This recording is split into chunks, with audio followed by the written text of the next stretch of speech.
ከዛሬ 15 ክፍለ ዘመናት በፊት ዓለም ዛሬ እንደምናውቃት አልነበረችም።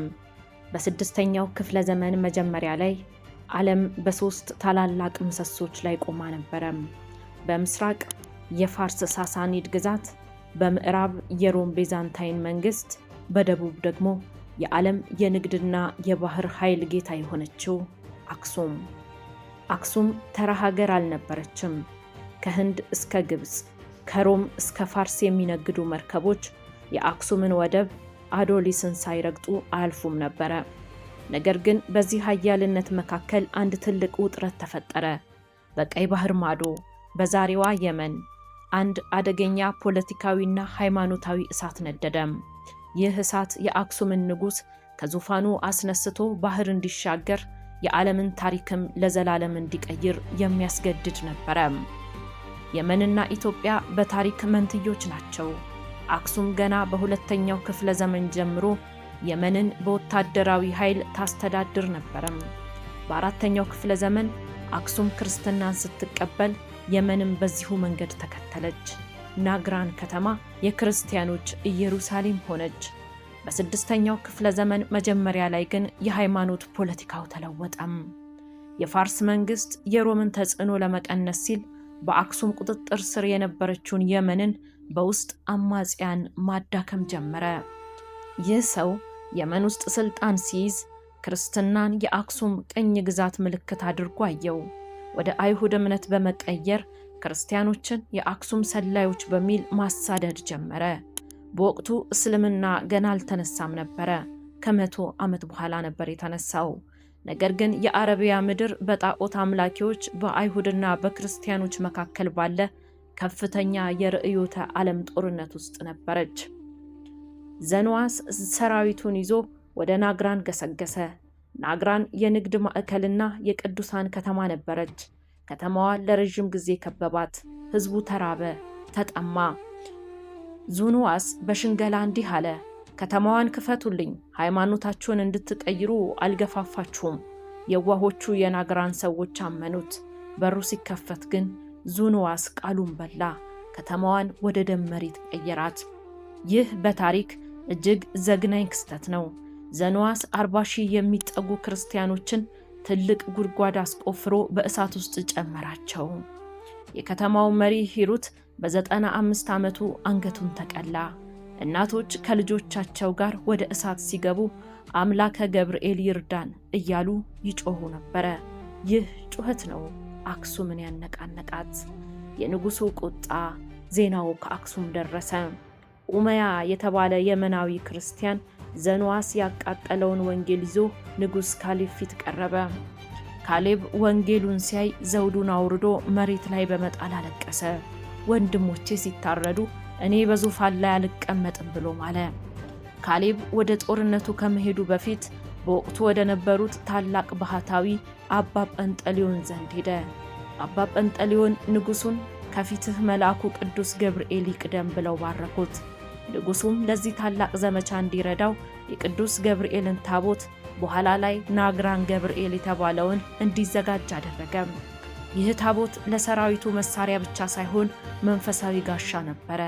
በድርሳነ ገብርኤል ላይ እንደተጠቀሰው መልአኩ ቅዱስ ገብርኤል በናግራን እሳት ውስጥ ለነበሩት እንደደረሰላቸው ሁሉ አሁንም ለነፃ አውጪው ጦር እንዲደርስላቸው ታቦቱ ምልክት ነበረ። 70,000 ሰራዊት፣ 70 ግዙፍ መርከቦች፣ አዶሊስ ወደብ ላይ የነበረው ትዕይንት ዓለምን የሚያስደንቅ ነበረ። ዙኑዋስ አክሱም እንደምትመጣ ሰምቶ ነበረ። ስለዚህ የቀይ ባህር መግቢያን በግዙፍ ሰንሰለቶች ዘጋው። መርከቦቹ መግባት ሲያቅታቸው ንጉስ ካሌብ የታቦቱን ፊት ከፍቶ በባህር ዳርቻ ላይ ቆሞ ጸለየ። በታሪክ እንደሚነገረው በዚያች ሰዓት ታላቅ ማዕበል ተነስቶ ሰንሰለቱን በጣጠሰው። የኢትዮጵያ ሰራዊት የመን ጠረፍ ላይ እንደ አንበሳ ወረደ። ጦርነቱ ለአጭር ጊዜ ቢቆይም እጅግ ደማዊ ነበረ። የዙኑዋስ ጦር በአክሱም ሰራዊት ግርማ ተሸነፈ። ዘንዋስ ማምለጫ ሲያጣ በፈረሱ ላይ ሆኖ ወደ ጥልቁ ባህር ዘሎ ሰምጦ ሞተ። የግፍ አገዛዙ በዚያ አከተበ። ካሌብ የመንን ነፃ ወጣ። በናግራንም ታላቅ ቤተ ክርስቲያን አንጾ ያንን ይዞት የሄደውን ታቦት አኖረ። ያ ታቦትም በቦታው ስም የናግራን ገብርኤል ተብሎ ተጠራ። ንጉሥ ካሌብ ግን ድሉ አላስታበየውም። ወደ አክሱም ተመልሶ ዘውዱን ለኢየሩሳሌም የክርስቶስ መቃብር ላከ። ራሱን ዝቅ አድርጎ በአንድ ዋሻ ውስጥ ገብቶ መነኮሰ። ያንን በድል ጊዜ አብሮት የነበረውን የታቦት በረከት ወደ አክሱም በማምጣትም ትልቅ ታሪክ እንደሰራ ይነገራል። እንግዲህ የናግራን ገብርኤል ታሪክ ተራ የጦርነት ትረካ አይደለም። ኢትዮጵያውያን በታሪክ ማዕበል ውስጥ እንዴት እንደጸኑ የሚያሳይ ሕያው ምስክር እንጂ። እኛ ኢትዮጵያውያን ለዘመናት በነጻነት የኖርነው በመሳሪያችን ብዛት ወይም በወታደራዊ ስልታችን ጥንካሬ ብቻ አይደለም። በሚታየው ሰራዊት ጀርባ የማይታይ ሰራዊት፣ በሚጨበጠው ሰይፍ ጀርባ የማይጨበጥ መለኮታዊ ኃይል እንዳለ ስለምናምን ነው። ከ6ኛው ክፍለ ዘመን የናግራን በረሃዎች እስከ 19ኛው ክፍለ ዘመን የአድዋ ተራራዎች፣ ከአፄ ካሌብ እስከ አፄ ምኒልክ ኢትዮጵያ የገጠማት ፈተና ሁሉ የሚቀለበሰው በአንድ ምስጢር ነው። እርሱም ታቦትን ማስቀደም ነው። ታቦት ለኛ የእንጨትና የወርቅ ቅርስ አይደለም። ታቦት የቃል ኪዳን ምልክት ነው። ንጉሥ ካሌብ የናግራን ገብርኤልን ይዞ ባህር ሲሻገር፣ ዳግማዊ ምኒልክ ታቦተ ጊዮርጊስን ይዘው አድዋ ላይ ሲቆሙ ለዓለም ያስተላለፉት አንድ ትልቅ መልእክት አለ። ኢትዮጵያ የምትዋጋው ለክብርና ለፍትህ ነው። ፍትህ ደግሞ የአምላክ ናት። ስለዚህም አምላክ ከኛ ጋር ነው የሚል። ዛሬ በየከተማውና በየገጠሩ የምናያቸው የገብርኤል አብያተ ክርስቲያናት ያንን ጥንታዊ የድል ዜና ዛሬም ድረስ በጆሮአችን ይነግሩናል።